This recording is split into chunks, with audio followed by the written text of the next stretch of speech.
America is the greatest country in the world. Welcome to our special The Russia Hoax Reckoning. Maybe you didn't follow every single day over the last, 9 years now about all this Russia stuff. But of course you remember Russia. You remember hearing Trump talk about it. But now we have a major, I would say, update to the story. So now it's time to get boned up on exactly what happened and get caught up, so that as more details emerge from Tulsi Gabbard, our new Director of National Intelligence, we know what's going on and we know how serious this in fact is. Now, someone called into my Sirius XM radio show the other day and they said, Slater, the word hoax isn't maybe the best word for this. The word hoax has kind of like this little maybe like insinuation of like silliness or something not that important, like the Jussie Smollett hoax. This is much worse than that. This was an Obama criminal conspiracy. The attempted coup from the outgoing Obama administration to either prevent or destroy the Trump presidency. Now, we're going to get into great detail of this. We'll go over all the people, all the characters. You'll know, like there may be this scene, like if you're an actor and you're coming into a scene, you walk in and you're like, wait, who's who? Who are the bad guys? Who are the good guys? What do you want? What's happening in the scene here? So we'll make sure if you're walking kind of in the middle of all this, that you're all caught up on what exactly is going on. My job before we get to those guests is to take us back in time, a little reminiscing on how much, and may we never forget, how much the left was freaking out that Donald Trump won the election in 2016. Never forget the absolute level of freakout. So out of that, it doesn't seem so crazy after all that the outgoing president used his power not to influence a foreign government, but to use our own intel agencies against the American people and undermine a duly elected president. And duly elected, it doesn't matter to them because they hated him so much. Never forget what America was like. I mean, this all really, some of the emails that we're going to be talking about later was December 2016, just 2 months after the election. That election was a shock to the world. Hillary's team they were still paying the bills on the glass-ceilinged convention center in New York City for the party that never was. The panic, the pain, the screaming into the wind. Everyone remembers that lady. I'd love to get an update on that lady you guys just showed the video of. Like, I'd be curious, like, what's she up to these days? What are you doing? Lady? Guy? I don't really know. But what is that person? But don't forget that. Right? That was like people I knew too. Like family members were that. For me. Screaming into the wind. These people with that level of hatred would do anything to undermine Trump. Anything that was in their power was within their power. So never underestimate the hatred that these people seethed with and still do against Donald Trump. A seething hatred, an all-consuming hatred. Rosie O'Donnell can't even be in the same country anymore. She had to leave. Families were broken up. People can't even talk to their own family members. Level of frothing hatred, rabid, convulsing, can't sleep at night, need to go to therapy. Shave my head. Just this hatred just constantly churning in my bowels level of hatred for this man, Donald Trump. So, yeah, to come up with something to undermine his presidency? Of course. I'm surprised that's all they did, as bad as it is. Now, I remember when Russia collusion and, Trump and others saying, it's a hoax. In my mind, when I heard that, I thought, okay, this was a story. The story that Russia colluded with Trump to win the election. Okay? I thought that story was a rationale from the Hillary campaign. Right? You do your after action report. What happened? How did we lose? Of course, they couldn't admit that she was a terrible candidate and no one likes her, or that Trump was a great candidate and had better ideas and better reflected the desires of the American people after the failures of the previous 8 years of the Obama administration. Like, no way could that ever be the answer as to what happened. So I thought maybe the Hillary campaign came up with Russia collusion as a an explainer to what happened. Okay, that'd be one thing. And then they just ran with it. Or maybe this was made up by the executives at CNN or the Democratic Party. And it's all the same, right? But similar ideas, similar reasons, like how could this have happened? Oh, he couldn't have won on his own merits. We're not that wicked and evil of a country. It must have been Russia. Okay. Turns out it was much worse than that. It was our own CIA, who's had their own foreign adventures over the years. But never like this have they turned against the American people. Why? They did it. They came up with this story of Russia collusion for the purpose of giving it to the media. We'll talk about the timeline later. So that the media could run with it. And they did, right away.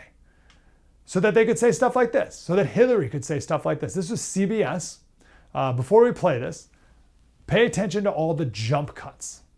All right, every time the camera switches to a new camera, if you notice in this show, no jump cuts. Stays on me the whole time. No edits. CBS, editing all the time. Anytime they jump to a new camera angle or they move over to Jane Pauley going, yes, oh, interesting. They edited something out of what Hillary said. So notice all the jump cuts in this 42-second clip. I believe he knows he's an illegitimate president. He knows that there were a bunch of different reasons why the election turned out the way it did. And I take responsibility for those parts of it that I should. But Jane, it was like applying for a job and getting 66 million letters of recommendation and losing to a corrupt human tornado. And so I know that he knows that this wasn't on the level. I don't know that we'll ever know everything that happened, but clearly we know a lot and are learning more every day, and history will probably sort it all out. So of course he's obsessed with me, and I believe that it's a guilty conscience. 13 jump cuts. I counted 13 in 42 seconds. That's like Coco Melon level jump cuts. Real quick sidebar on the jump cuts. So Zohran Mamdani, his campaign videos, if you ever watch them, there's just as many jump cuts. That's for Coco Melon reasons, right? Where the people at Coco Melon realize that if you do a jump cut every 2 seconds, you'll keep the attention of stupid little toddlers because that's all their attention span is. They can't focus on anything else, so you just got to keep changing that on them. And that's what Zohran does. That's not what CBS did, right? CBS did that to edit stuff out. And we'll never know what Hillary actually said in those clips. But the whole point was to say he's illegitimate. The GOP put out a 42-minute montage of Democrats, prominent Democrats, Obama-level cabinet members, talking about how he's illegitimate. Here's how Hillary put it in that same interview. When the President of the United States, who has taken an oath to protect and defend the Constitution, and by that, defend the American people and their interests, uses his position to, in effect, extort a foreign government for his own political purposes, I think that is very much what the founders worried about in high crimes and misdemeanors. She's a liar and she knew it. So, more about that in a minute. He's an illegitimate president claim. One last point, just to set the stage. Do you remember during Trump's 2016 campaign, at a lot of these rallies, the people would start this lock her up chant. Remember that? Lock her up, lock her up. All right, so Trump wins. What does he do? Did he lock her up? No. This is a Politico article from just after the election. President Trump said he's not interested in pursuing case against Hillary Clinton. It says President-elect Donald Trump conceded Tuesday that he probably won't make good on his campaign pledge to pursue a new criminal investigation into his political rival Hillary Clinton. Quote, "It's just not something that I feel very strongly about." And then he was asked about his base. Like, oh, won't your base be upset? He said, I don't think they'll be disappointed. I think I will explain it that we in many ways will save our country. And he said prosecuting Clinton would be very, very divisive for our country. He said he didn't want to hurt the Clintons. He said, quote, "I'm not looking to go back and go through this." He said the Clintons are, quote, "good people, and I don't want to hurt them."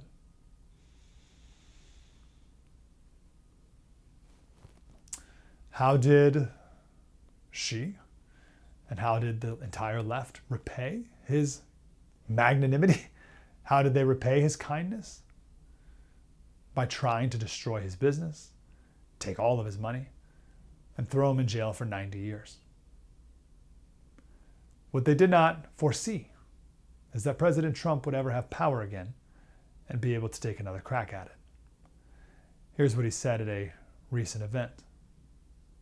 The witch hunt that you should be talking about is they caught President Obama absolutely cold, Tulsi Gabbard. What they did to this country in 2016, starting in 2016, but going up all the way going up to 2020 of the election. They tried to rig the election and they got caught. And there should be very severe consequences for that. You know, when we caught Hillary Clinton, I said, you know what?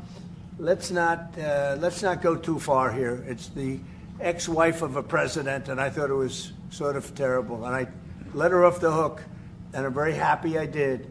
But it's time to start, after what they did to me, and whether it's right or wrong, it's time to go after people. Obama's been caught directly. So people say, oh, you know, a group. It's not a group. It's Obama. His orders are on the paper. The papers are signed. The papers came right out of their office. They sent everything to be highly classified. Well, the highly classified's been released. And what they did in 2016 and in 2020 is very criminal. It's criminal at the highest level. First of all, calling Hillary the ex-wife of a former president is great. But did you catch the key line? After what they did to me. We know what Trump did in 2017 with Hillary. Nothing. But 2024 now is very different than 2017. I think of it as the final scene of The Lion King, which is actually Hamlet, but let's just use The Lion King instead. So Scar, of course, betrays the family, kills Mufasa. Simba goes away. Simba comes back when he's older. Scar tries to kill Simba, but Simba's able to turn the tables on him, right? So we play the scene here, but it's like copyright rules, we can't do it. So to try to jog your memory here, it's right at the end, there's the Pride Rock and there's fire everywhere. And Scar is now hanging, or he's right on the edge of the cliff. He's standing right on the edge of the cliff. He's got nowhere to go, and here's Simba right in front of him, ready to back him up off the cliff, right? Into the fire below. But then Scar has this change of heart. Scar gets down all meek and timid and begs for forgiveness. Oh, Simba, oh, please, don't kill me, Simba. And Simba says, fine, I'll let you live. But leave here and never return. And Scar slithers away.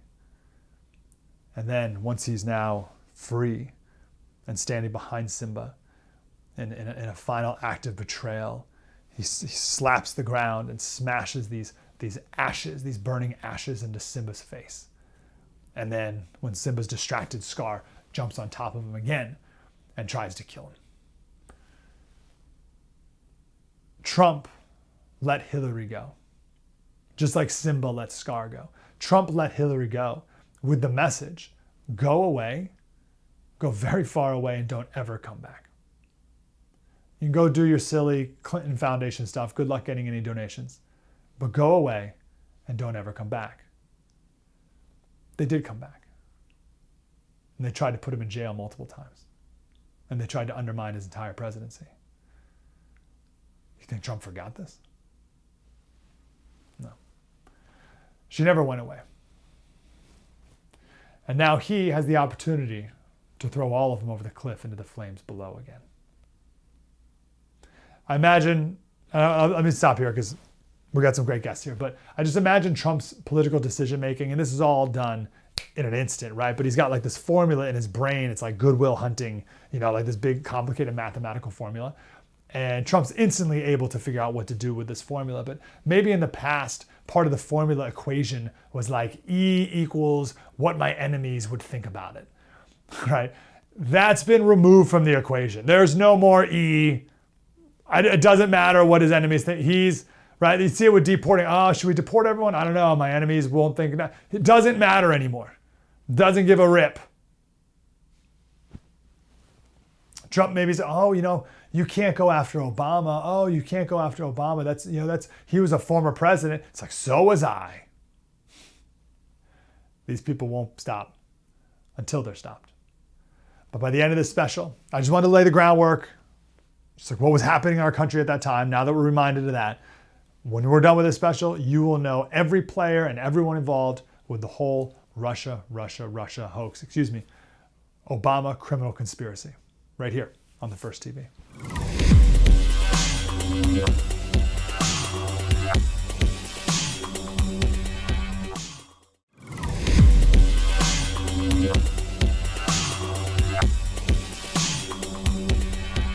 One of the central foundation stones of a democracy is the idea that you do not allow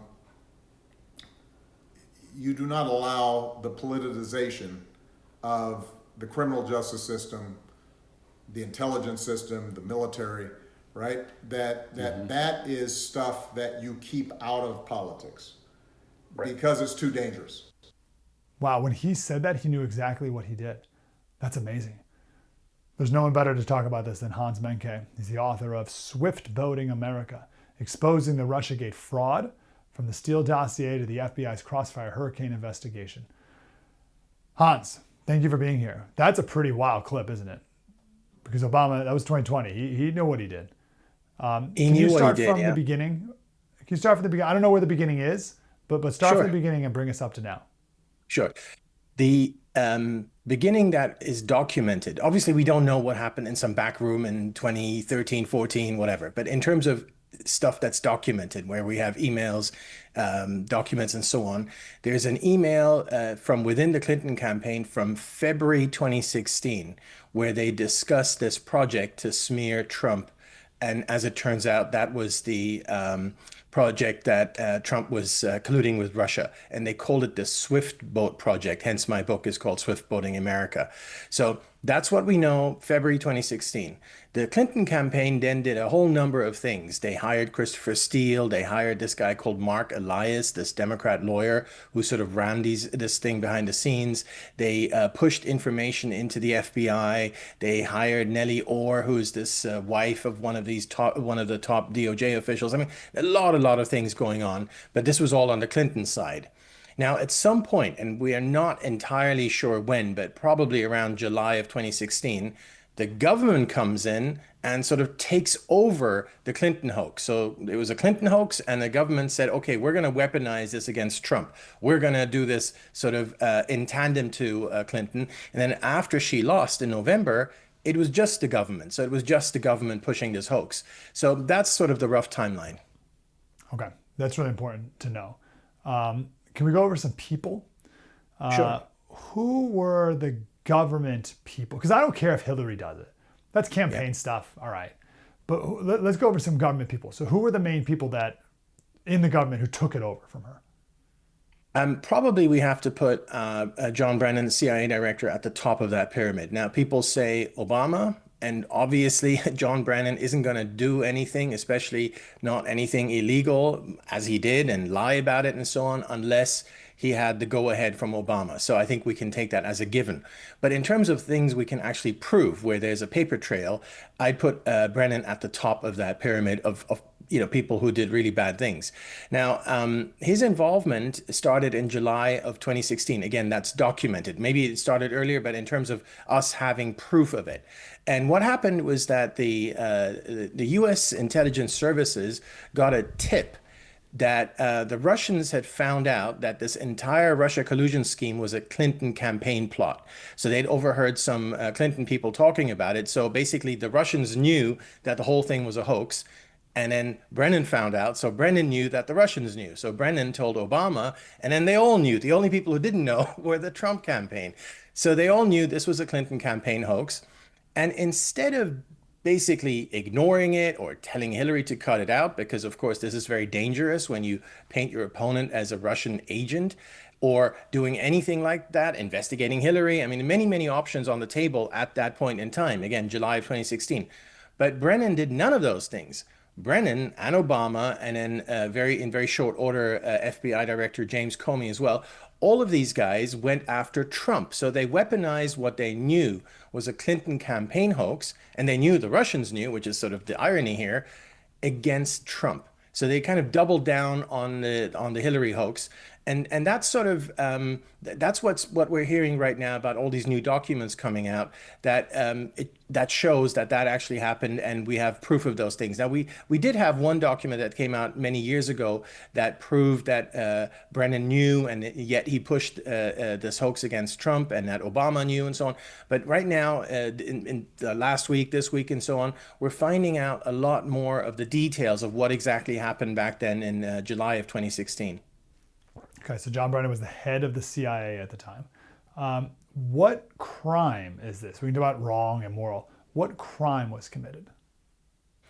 So there's a number of options. Now, first of all, I would guard against getting too excited about any of this, because we've had so many false alarms where, people are going to get arrested, people are going to get charged, and so on. And it's been, what, 9, almost 10 years, and nothing's happened. So first of all, I'm kind of pessimistic, but maybe slightly more optimistic than usual because of these new documents. So what are they going to charge them with? Maybe let's start with where. I think the where is more important than the what. Because if you charge them in DC, which is where Clinton's campaign lawyer, a guy called Michael Sussman, was charged with lying to the FBI. This is a few years back.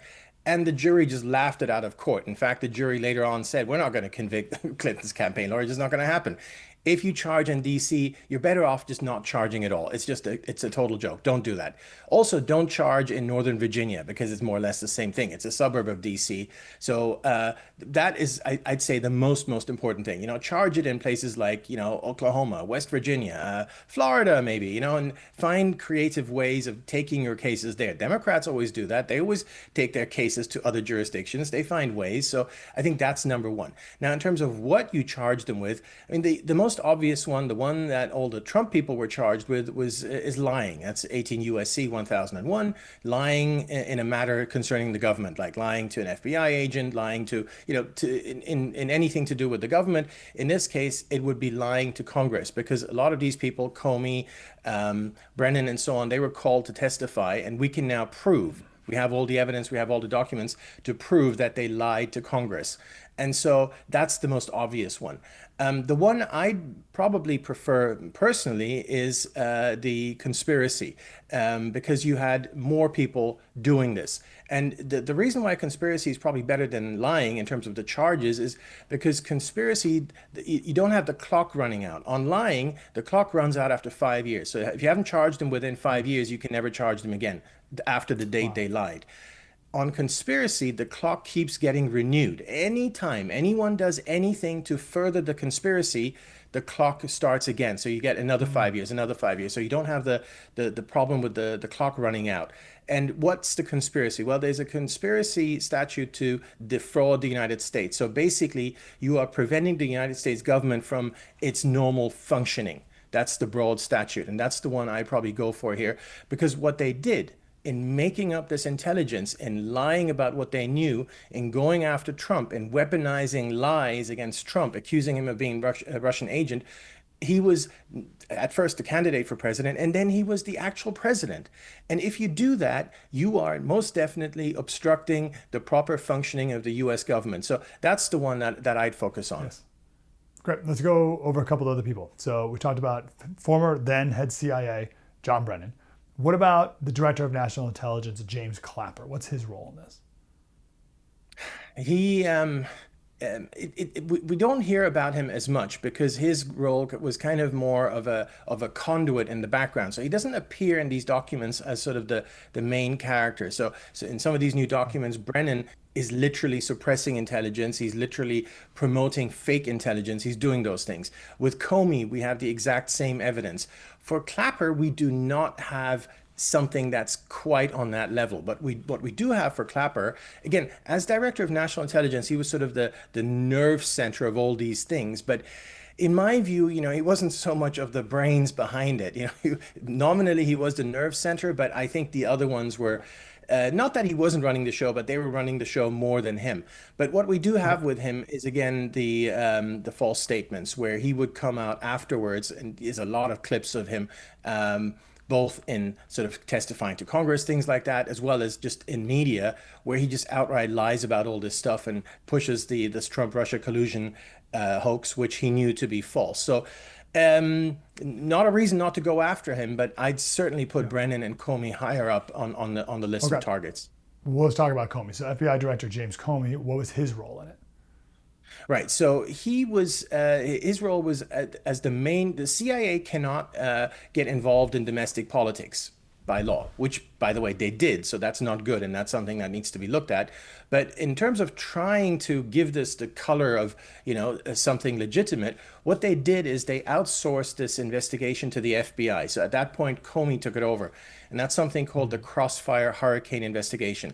So after Brennan, Comey, and Obama, what we just talked about in July of 2016, knew that this was a Hillary Clinton campaign hoax, they decided what we're going to have to do is go after Trump. And the guy who's going to do it is Comey, because he's the head of the FBI, and that's the agency who's allowed to do these things. They're allowed to investigate these domestic matters. So they started this fraudulent investigation called Crossfire Hurricane, and Comey ran the whole thing. And Comey covered up a lot of things to do with it. So, for instance, they found out, we haven't talked about the Steele dossier yet. So they found out very quickly that the Steele dossier was a total fraud. Comey covered that up. He personally covered it up. He went and lied about the fact that it was a total fraud, not just to media, to President Trump, to Congress, to all kinds of people on all kinds of levels at all kinds of different times. So basically, he was running the domestic investigation, the fraudulent one. But kind of Brennan was sitting, I'd say, one notch higher than him because he had initiated this whole thing. It's only, as I mentioned, as a CIA director, he couldn't get involved in a direct investigation on a domestic matter. Okay, we're going to have to do a lightning round. We got about 3 minutes. I got a couple more names I want to run through. You mentioned the Steele dossier. Can you give us the quick on that? And then Peter Strzok and Lisa Page. Sure. Steele dossier is a dossier of a number of reports, so the number varies between 15 and 18, compiled by a guy called Christopher Steele. He's a British guy, and he was hired by the Clinton campaign to write this dossier to expose Trump as a Russian agent or as colluding with Russia. Now, as has been shown, the entire thing was made up. This guy just made it up. He literally just made up stories out of thin air and just put them on a piece of paper. Like it says that we've all heard about the pee tape story, that Trump was in Moscow and he peed on some prostitutes. And totally ridiculous stories. The thing is absolutely filled to the brim with those kinds of stories, totally fake. But I think the main point for people to take away from this is that the government, the FBI, the CIA, everyone knew that this thing is totally fake, and they still ran with it anyway. Peter Strzok was the lead FBI investigator. So a moment ago, we talked about Comey having to kind of take the lead on the investigation because that's what the FBI does. So that was kind of his task in this conspiracy. And his man that he tasked to do that on the ground was this guy, Peter Strzok. So he was the head of counter-espionage at the FBI, and he was a rabid anti-Trump guy, completely biased, totally focused on making sure Trump does not get elected, and after Trump got elected, making sure that Trump's presidency is totally sabotaged. So a completely biased guy who was in charge of the investigation. And Lisa Page was his supposed lover within the FBI. So she was an FBI lawyer. In fact, she was the lawyer for the FBI's deputy director, a guy called Andrew McCabe. So in a sense, you had this sort of connection between the chief investigator, Peter Strzok, and the top level of the FBI, what they call the seventh floor, where those two are constantly chatting about this case. And in fact, Lisa Page was probably even more Trump deranged than Peter Strzok. So she kept pushing him about making sure that Trump isn't elected. And Peter Strzok was very happy to oblige. And he kept, that's how these guys got famous. So there's these text messages where they talk about making sure that Trump doesn't get elected. And Peter Strzok, again, this is the chief investigator, says, no, we'll make sure he doesn't get elected. And then they talk about this insurance policy where if for some reason he does get elected, they have an insurance policy, which, as we now know, was the tying this whole Russia collusion thing around his neck so that he couldn't govern properly, and then get a special counsel and try and get rid of him that way. So they had all this laid out, and all of this is evident through their text messages, which we've seen. There are thousands and thousands of them between these two lovers, Peter Strzok and Lisa Page. Amazing. If I had to pick one more name, Michael Flynn. What's the deal with Michael Flynn and his role in this, and why the left wanted to take him out? Yeah, I mean, that's such a tragic story. So Michael Flynn was an advisor to then candidate Trump in 2016. And in fact, before that, he had been the head of military intelligence under Obama. So he'd sort of switched sides in a way. And he's a very loyal guy, knew exactly where all the bodies were buried, exactly the kind of guy you want to have with you, especially as a kind of first-term president, as Trump was at the time. And they took him out immediately. They made up, he became national security advisor under Trump, but he only remained in that position for about 3 weeks because they took him out immediately. They accused him of lying about his contacts with the Russian ambassador in Washington, D.C. As it turns out, many, many years later, when we actually got the transcripts of his communications, of his calls with the Russian ambassador, there was nothing wrong with what he did. In fact, he didn't lie about it. Everything he told was the truth. So they just absolutely smeared this guy, got him fired. And then, of course, that created lots of huge problems for Trump, not only in terms of the perception of, oh, you had to fire your national security advisor because of, Russia collusion, but also because he didn't have Flynn around for the next 4 years to advise him about, where the bodies are buried and how these things work. And if Flynn had been there in early 2017, none of this would have happened because everything that's coming out now, he would have known where to look for it. Great point. Okay, hey, we have to go. Hans, I hope we can talk again. Thank you for writing your book about this, so people are way ahead of it, but still not too late to get caught up. Swift Boating America. Give me the 30-second pitch as to why this matters and why this is beyond just politics or something. Why is this such a big deal? I think it's such a huge deal because you had one party, and it happened to be the governing party, accusing the other party's candidate of being an agent of Russia. And that is so dangerous. It's not your run-of-the-mill kind of campaign smear where, they say they had an affair or, the usual stuff. It is so dangerous because it goes straight to the heart of national security. When you do that, you put everything in jeopardy. And this is exactly how it played out. Everything that happened in terms of criminalizing diplomacy with Russia. Trump had a great shot of making peace with Russia back in 2016-17. Never happened because of this hoax. Then you slide into the Ukraine war. Would have never happened without this hoax. Then Russia becomes China's best friend. Would have never happened without this hoax. So we could go through the whole list, but I'd say it's the national security and the geopolitical implications of the whole hoax that are really the biggest reason why this matters. Hans Menke, Mahncke, Swift Boating America is the book. Hans, thank you for all your work on this. Thanks for having me. Senator Ron Johnson from Wisconsin next about what Congress can do. Right here in the First TV.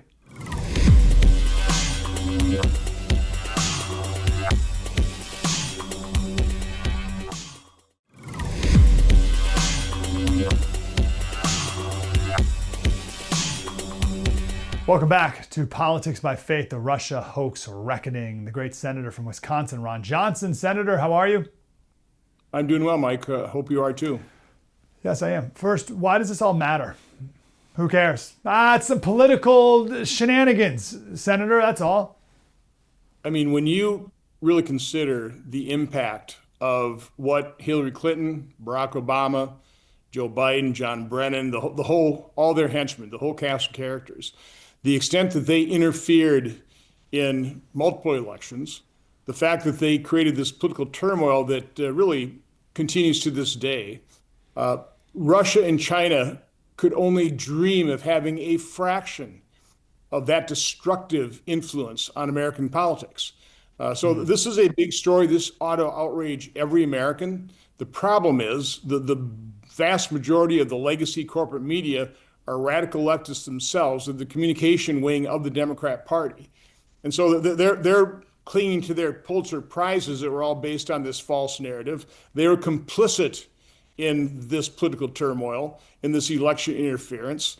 And it goes way beyond domestic situation. I mean, Vladimir Putin's well aware of the fact that they knew the Russian collusion hoax was exactly that, and they still used it.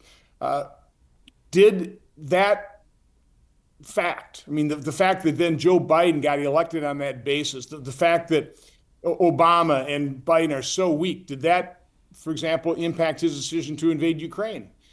So this not only had domestic political implications, threw our country into turmoil that lasts today.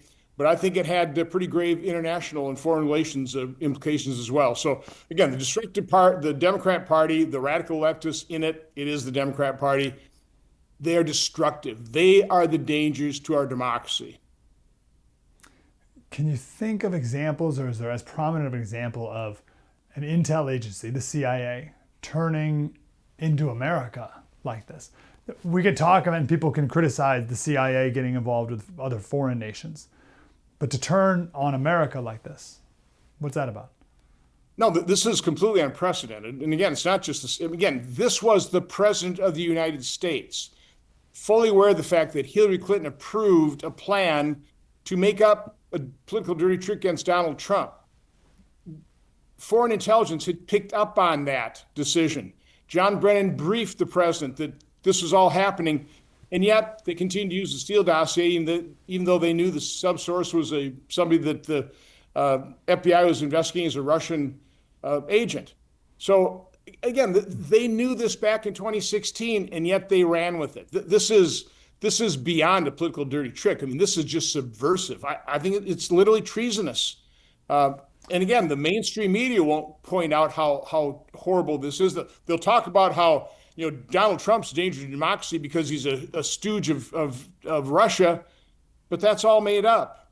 So they'll have outraged that for now going on 10 years, 10 years, and yet they won't say a peep about how this was completely ginned up, this was completely false.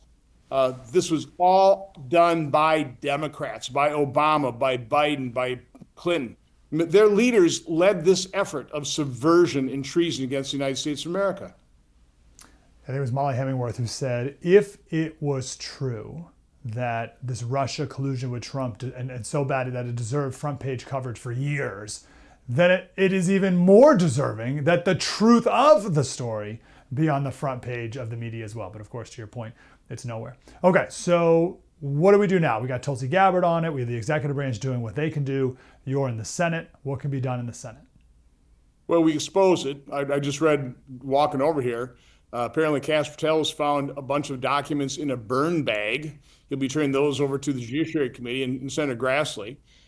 So this is about exposure. And from my standpoint, I truly hope the Department of Justice takes this up as a conspiracy case. I think some of the statute of limitations issues go away. But more importantly, you can prosecute this in a district other than the D.C. John Durham, who I think probably did a pretty good investigation, I think some of his annexes are included in this latest document dump. The point on John Durham is he would never indict if he didn't think he could convict. No matter how guilty he thought somebody was, if he didn't think he could convict somebody. So in Washington, D.C., any prosecutor who has that standard will never indict a Democrat because you can't convict Democrats. Not for political crimes in D.C. You got 97% of the population, which means the jury pool will be Democrat. They'll never vote to convict. So you need to, take that case to another venue where I think the best way to lay this out is in a courtroom where you have prosecutors go step by step, timeline, lay it out as a timeline, hear all the actions taken to develop the case of this treasonous conspiracy, because that's exactly what it was. Okay, so a conspiracy charge can be done anywhere, or do they have to try to find some, is there like a reason, if they want to move it to Florida, they have to have a reason to move it to Florida? Or can it be anywhere? The Mar-a-Lago, how about the Mar-a-Lago raid? I think that there's plenty of ways that prosecutors can take a look at this and make a connection to bring charges in a venue outside the District of Columbia. Yeah, it's great. Okay. What about lying to Congress? What is your go-to example of someone who lied under oath to Congress? Well, again, if it's a Republican, they'll be prosecuted and jailed. Or even if they don't lie, they just refuse to answer questions. This is the case of Steve Bannon and Peter Navarro. They were tried on contempt charges. They were sent to jail. Now, John Brennan, I think, clearly lied to Congress. I think probably others have as well. That's a crime, and it should be prosecuted, and they should go to jail. So it's some pretty serious stuff, Senator, you're talking about. You're throwing the T word around. That's a big deal, right? People go to jail. I mean, the president put Obama at the top of this. People are talking about sending the former president of the United States to jail. It's some big stuff. Everyone realizes that, right? as you said, the outrage the media whipped up in this country over a completely false narrative of Trump collusion with Russia interfering in the 2016 election pales in comparison. I mean, this is orders of magnitude worse in terms of the impact on our politics and the body politic. It's way worse, and yet it's not being covered by the legacy media. Go figure. We are. Ron Johnson, Senator from Wisconsin. Thanks for getting the word out. Appreciate you, Senator. Have a great day. Keep it up. Let's come back with our politics by faith angle on this. We'll bring the Bible to it. Believe it or not, it's all in there. Some actually very parallel stories indeed. We'll do that next right here on the First TV.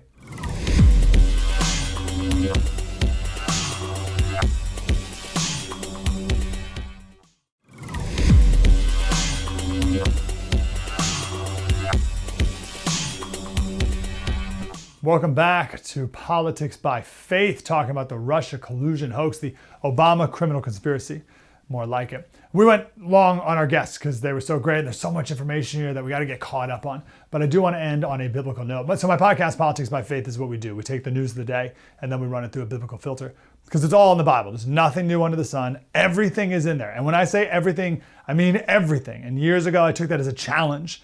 Like, is everything really in there? Yes, everything is in there. So the premise, the core of this story is plotting.